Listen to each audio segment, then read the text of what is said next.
Hello chaps and chapasses, and today I'm going to talk to you about the YETI Panga 100.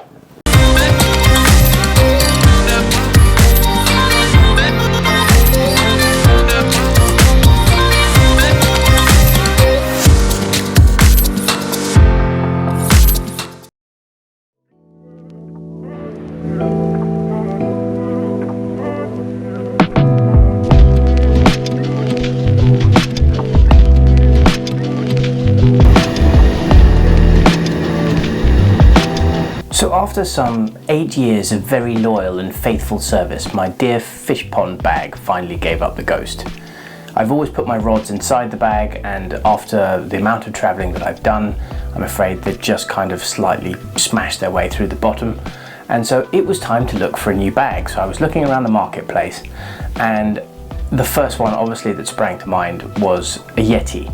Now the YETI Panga hit the market by storm some time ago. I'm probably a little bit late to the party, but I got hold of one of these bags last March, and since then I have been traveling with it consistently and wanting to put it through its paces and see if all of the hype about this bag is really true. When you pick one of these bags up, the first thing that you notice is they are really heavy duty. It's not like the normal kind of roll bags that I've traveled with in the past.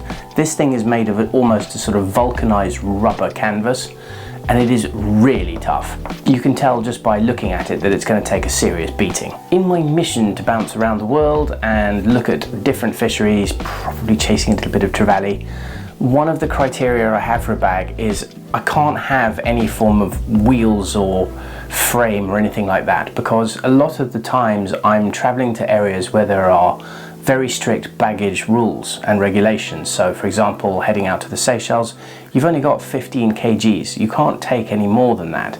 So if you take one of those framed structured bags, that's 5 kgs before you've put anything in it. So for that reason, I have always gone for the roll bag style of bag that I can actually flatten if I need to, and weighs as little as possible before I start loading it up with kit. The next thing I think I should probably make note of about the YETI Panga is that it is a fully waterproof bag.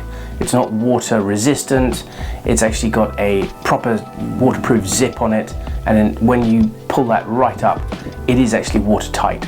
Now this makes it ideal for those kind of trips where you are going to spend time bouncing around between boats, maybe you're going to be out in the field, maybe you're going to be camping, those kind of trips.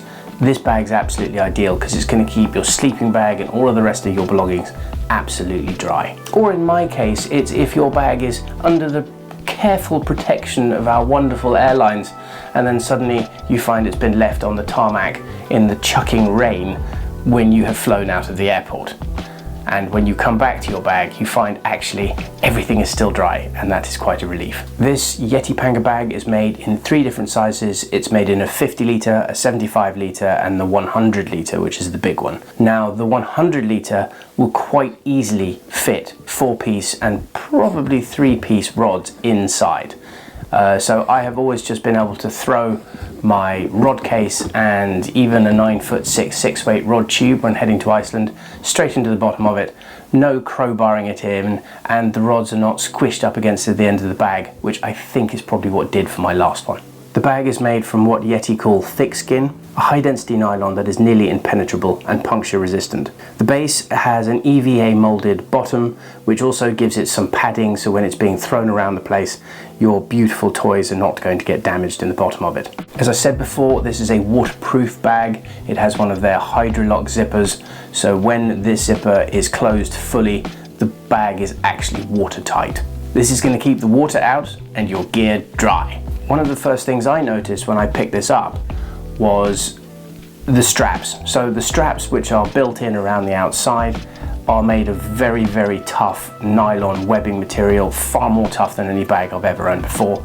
And you feel that this would make ideal lashing points if you were on a raft or in a skiff or something like that. You could lash this bag down using that canvas strapping system. And then they have built in some removable shoulder straps which are worth their weight in gold, because when you're lugging stuff around and you've got a heavy bag, I know it doesn't have wheels, and if there isn't a trolley knocking around somewhere, you know, I'm getting a bit old. So actually being able to throw it on my back is a massive bonus. It's a very simple bag, so there is a big open section in the middle, and then there are two very useful little zippered pockets just on either side. I have thrown an Apple AirTag in one of those because I'm afraid I now don't trust the airlines to the point where I won't travel without one. And one of the other things I noticed when I was packing this bag is because it is made of this super tough skin, it actually holds itself open while you're packing it. It's actually almost got a rigid structure all of its own, even though it's not a rigid bag. A couple of other points that I really like about it is that the ends of the bag and the shape of it are actually more of an oval than a circle, which actually makes it much easier when you are loading it into the back of a truck or something like that. It actually stacks much easier, so you can stack more bags on top of each other without it causing an issue. I also found that it's possible to lock it. So I've got a very old set of travel locks, and what you can do is you can actually put the lock through the grab handle, and then you can then lock it around one of the canvas straps at the back, and that actually allows you to lock this waterproof bag. One of my favorite features that I haven't seen anybody else talk about is that just above where the zipper connects, in the middle of the bag, there are two little clips, and they are made of aluminium and canvas, and you can actually clip the bag in the middle. And what that does is it makes it so much easier when you're trying to close the bag, because rather than having someone sit on it, you can close that clip, and it just closes the bag enough for you to then be able to close the zipper easily.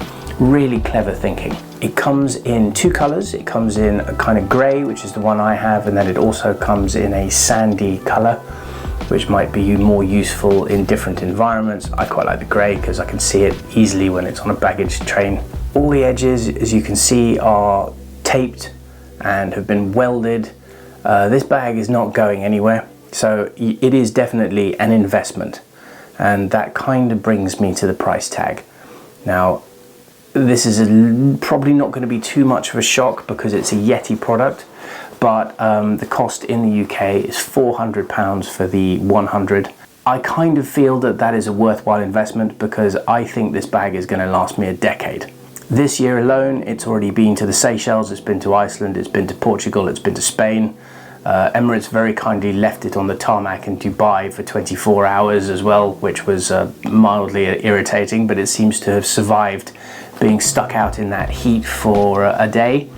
And all in all, I've been really pleased with its performance. It's a simple construction. There's nothing complicated about it. It's just robust and it's just tough. And for the kind of traveling that I'm doing, that is probably more a key feature than anything else. It's going to be something which can really take a beating. So if you're looking for a really good bag that you can trust and you're going to use for your traveling, for fly fishing, or whatever other activities you're doing, then I would highly recommend the YETI Panga 100, or one of the smaller ones, but for me it's a fly rod situation, so they need to go inside.